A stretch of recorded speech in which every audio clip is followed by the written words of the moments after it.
What if I told you there were secret documents written during the time of Jesus that could rewrite history? Documents so explosive that they nearly changed the course of Christianity forever. Welcome to Bible Revealed, where I bring you the hidden truths of the Bible. After Jesus died and rose again, his followers spread his message across the world. But in the shadows of history, other writings began to appear. Secret gospels that told different stories about Christ. Stories of hidden knowledge, of secret teachings, and of mysteries only a chosen few could understand. These texts, often called the Gnostic Gospels, include the Gospel of Thomas, the Gospel of Judas, and the Gospel of Mary Magdalene. And today we're going to explore them, but before we begin, make sure to hit that subscribe button so you never miss an exciting episode. Let's dive into the fascinating world of the secret Gospels. The first text we encounter is the Gospel of Thomas. It's like stumbling upon an ancient treasure chest filled with cryptic clues about the life of Jesus. Imagine discovering this ancient text in the year 1945. You might be wondering, where did it come from? How did it manage to stay hidden for so long? Well, let me tell you, it was unearthed in the sands of Egypt, a place where ancient secrets often lay dormant for centuries. This gospel is not your typical religious reading. It doesn't read like a traditional narrative of Jesus' life. Instead, it offers 114 sayings attributed to him. Some of these sayings are like familiar echoes of the man we know from the Bible.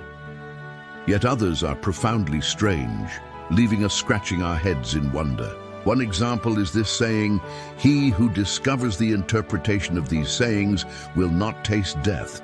What does it mean? Another intriguing saying is, "Whoever knows the beginning of the conversation will not know the end." What's the hidden meaning here? And then there's this, "Recognize what is in your sight, and that which is hidden from you will become plain to you." Is this a clue to some deeper understanding of Jesus' teachings? Think about it.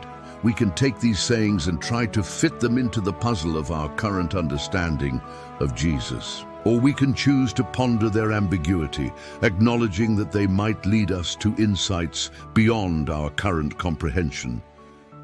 What do you think? Do you see any connections between these sayings and the Jesus you know from the Bible, or do they challenge your existing beliefs? Feel free to share your thoughts in the comments below.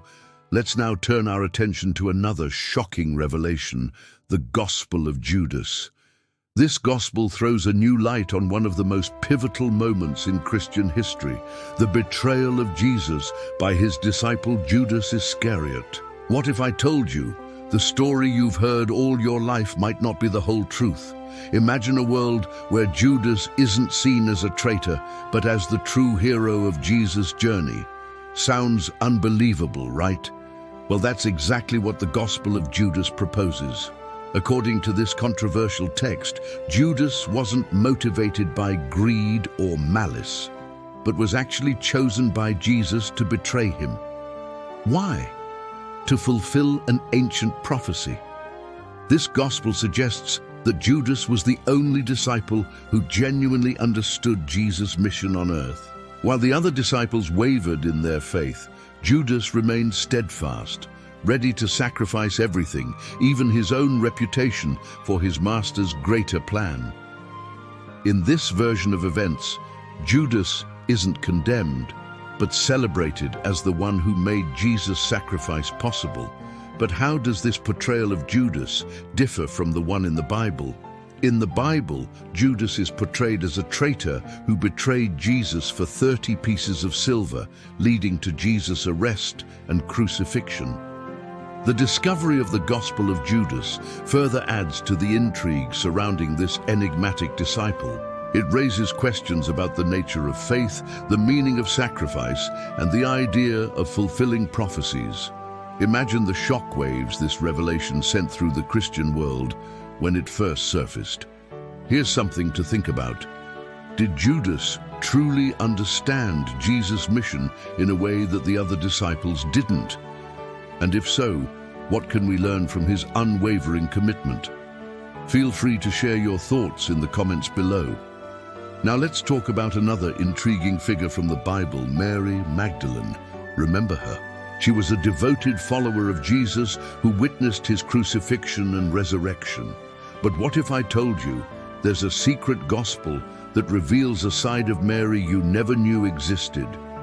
The Gospel of Mary Magdalene portrays her as a leader among the apostles, someone who received secret teachings directly from Jesus.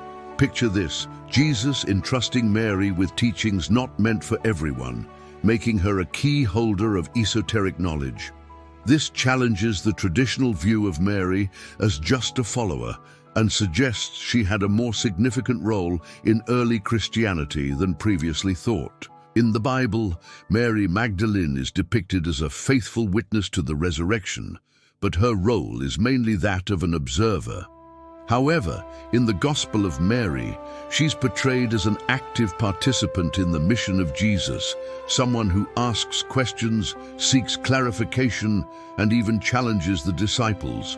For instance, after Jesus' resurrection, when the disciples are gathered and discussing their experiences, Mary is not present. When she arrives, she questions the disciples about what they have seen. This challenges the traditional narrative where Mary Magdalene is a passive witness. Instead, she takes an active role in seeking understanding. But that's not all. Mary also receives special instructions and teachings from Jesus himself. Remember the scene in the garden where Jesus appears to Mary after the resurrection. In the Gospel of Mary, Jesus entrusts her with secret teachings, emphasizing her role as a bearer of hidden wisdom. As we delve deeper into the world of the secret Gospels, remember that each text adds a unique layer to our understanding of Jesus' life and teachings. They may challenge our traditional beliefs, but they also invite us to see the historical Jesus through different lenses, expanding our perspective on his life and mission. But why did these secret Gospels remain hidden for so long? Why did the early church reject them, and how do they continue to fascinate scholars and believers alike? You might be wondering why these Gospels stayed hidden for so long. Well, it's a good question, and the answer takes us into the heart of the early Christian community. You see, in the first centuries of Christianity, the message passed down by eyewitnesses. The apostles who walked with Jesus was considered the core of their faith. These first-hand accounts form the basis of what we now know as the New Testament. However, as time went on, other writings started to emerge. These were the secret Gospels. They contained stories and teachings that were not part of the original message delivered by the apostles. For example, the Gospel of Thomas contains sayings attributed to Jesus that are not found in the canonical Gospels. So why didn't the early church include these secret Gospels in the Bible? Well, they were rejected for several reasons. First, many of these texts were not written by eyewitnesses. They were written much later by anonymous authors. Secondly, the content of these secret Gospels often contradicted the message being preached by the apostles. For instance, the Gospel of Judas contradicts the account of Judas's betrayal as described in the canonical Gospels. Finally, the early church leaders wanted to ensure that the message they were spreading was pure and uncorrupted. They wanted to avoid confusion and potential heresy. As a result, the secret Gospels were seen as dangerous and were excluded from the official collection of Christian scriptures. Despite their exclusion, these secret Gospels continue to fascinate scholars and believers. They provide a glimpse into the diversity of early Christian thought and help us understand the historical context in which the New Testament was written. Here's something to ponder. Do you think the early church made the right decision by rejecting these secret Gospels? Or do you think there's value in exploring these texts to gain a broader perspective on early Christianity? Feel free to share your thoughts in the comments below. As we conclude our journey through the world of the secret Gospels, remember that each text adds a unique layer to our understanding of Jesus' life and teachings. They may challenge our traditional beliefs, but they also invite us to see the historical Jesus through different lenses, expanding our perspective on his life and mission. If you enjoyed this episode, don't forget to hit the like button and share it with your friends. Subscribe to our channel for more fascinating content. Thank you for joining us on this episode of Bible Revealed. Until next time, keep exploring the mysteries of the Bible.